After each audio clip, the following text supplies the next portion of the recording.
दयालनगर में आयोजित आज इस चुनावी सभा में हमारे बीच में मंचा सिंह, भारतीय जनता पार्टी के वरिष्ठ नेता, मेरे बड़े भाई वीरेंद्र भड़ाना जी, भारतीय जनता पार्टी के वरिष्ठ नेता भाई प्रेम कृष्ण आर्य पप्पी जी, भाई संदीप चपराना जी, भाई डैनी मल्होत्रा जी, भाई लिक्की चपराना जी, भाई विवेक जी, भाई विनोद प्रधान जी, धर्मेंद्र पैनीवाल जी, भाई श्याम जी, हरिनिवास जी और यहाँ पर उपस्थित सभी मेरे आदरणीय बुजुर्ग, मातृशक्ति, युवा साथी और प्यारे बच्चों।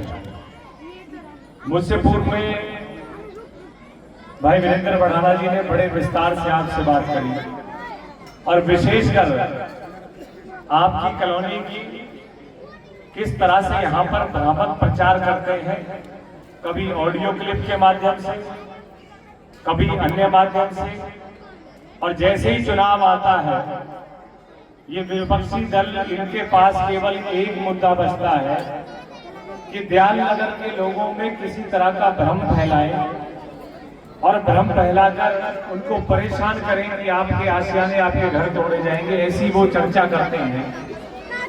लेकिन जब दयालनगर को तोड़ने की बात आई थी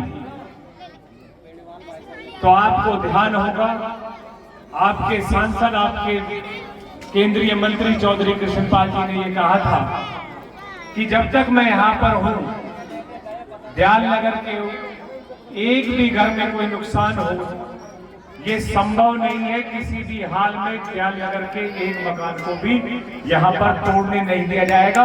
जब वो नोटिस भी आए थे तो इन 10 वर्षों में भारतीय जनता पार्टी की सरकार में दयालनगर के एक मकान में नुकसान नहीं हुआ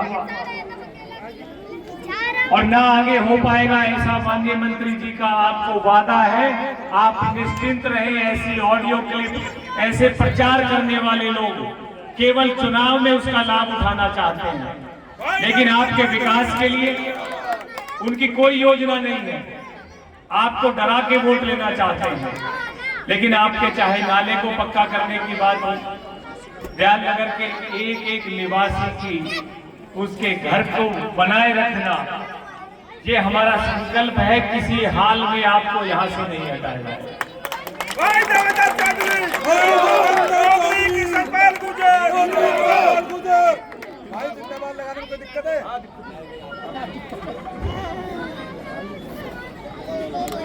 आज जिस तरह से इस देश के गरीबों की चिंता अगर किसी ने करी है तो वो हमारे यशस्वी प्रधानमंत्री नरेंद्र मोदी जी ने करी है। हर गरीब को उसके स्वास्थ्य का ध्यान रख के आयुष्मान भारत योजना के तहत हर परिवार को उनके इलाज के लिए 5 लाख का फ्री इलाज मिल सके हर परिवार के लिए, ये चिंता अगर इस देश में कोई कर सकता है तो इस देश का यशस्वी प्रधानमंत्री नरेंद्र मोदी करते हैं। नरेंद्र मोदी, नरेंद्र मोदी। हमारे देश में 80 करोड़ लोगों के लिए अनाज की व्यवस्था करना, फ्री में सबको अनाज देना, और जो पहले अनाज दिया वो तो है ही, अगले 5 साल की गारंटी मोदी जी ने दी है कि ये व्यवस्था निरंतर ऐसी रहेगी। ऐसी सोच अगर कोई रख सकता है तो गरीब का हितैषी, जो एक चाय वाले से लेकर तो इस देश के सर्वोच्च पद तक पहुंचे, ऐसे हमारे यशस्वी प्रधानमंत्री नरेंद्र मोदी जी। भाई देवेंद्र चौधरी, आज अगर देश की सुरक्षा की बात करें तो देखिए, देश में इन बीते 10 वर्षों में न तो कहीं बम ब्लास्ट होता है, न तो आतंकी हमला हुआ। और 2014 से पहले क्या होता था कि समुद्र के रास्ते पाकिस्तान से आतंकी आते थे, मुंबई के होटल में घुस जाते थे। हमारे कितने निर्दोष भाई बहनों का नरसंहार वहां पर होता था। और एक ही मुंबई में नहीं, दिल्ली में देखो, पुणे में, बंगलौर में, हर शहर में भीड़ भाड़ वाले क्षेत्र में जाते हुए डर लगता था कि क्या वापस सकुशल घर वापस पहुंच पाएंगे। लेकिन 2014 के बाद में पूरे देश में ना तो कहीं आतंकी हमले होते हैं, ना कहीं बम ब्लास्ट होता है। इन 10 वर्षों में एक स्थान पर ऐसी कोई वारदात नहीं हुई, ना कोई दंगे हुए। ये परिवर्तन इसलिए आया है कि आपने मोदी जी को इस देश की कमान सौंप रखी। चौधरी किशनपाल गुर्जर, चौधरी किशनपाल गुर्जर, भाई देवेंद्र चौधरी। कश्मीर से धारा 370 हटाने की बात हो, अयोध्या में राम मंदिर बनाने की बात हो, ये सारे संकल्प जो भारतीय जनता पार्टी के थे वो मोदी जी के नेतृत्व में पूरे हुए हैं।